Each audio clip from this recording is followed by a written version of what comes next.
Washington, U.S. Secretary of State Mike Pompeo on Wednesday called for Iran to be held accountable for the launch of a military satellite, adding that he thinks the action defied a UN Security Council resolution.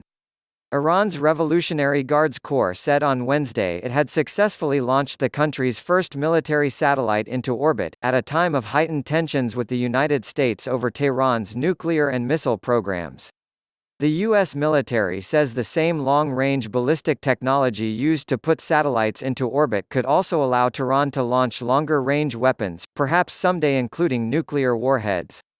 Tehran denies U.S. assertions that such activity is a cover for ballistic missile development and says it has never pursued the development of nuclear weapons. A 2015 UN resolution called upon Iran to refrain for up to 8 years from work on ballistic missiles designed to deliver nuclear weapons following an agreement with 6 world powers to limit its nuclear program. Some states argue the language does not make it obligatory. Every nation has an obligation to go to the United Nations and evaluate whether this missile launch was consistent with that Security Council resolution, Pompeo told reporters, referring to UN Security Council Resolution 2231. "I don't think it remotely is, and I think Iran needs to be held accountable for what they have done," he added. Most UN sanctions imposed on Iran were lifted in January 2016 when the UN nuclear watchdog confirmed that Tehran fulfilled its commitments under the 2015 nuclear deal with Britain, France, Germany, China, Russia and the United States.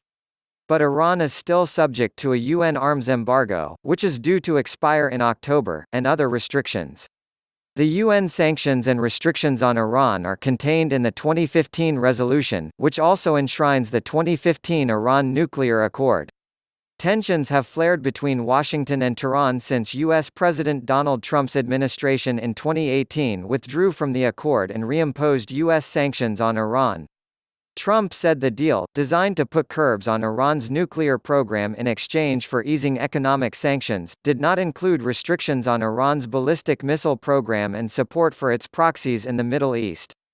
Reporting by Humaira Pamek, David Brunstrom, Arshad Mohammed and Daphne Solidakis, additional reporting by Michelle Nichols, editing by Paul C. Mao and Alistair Bell.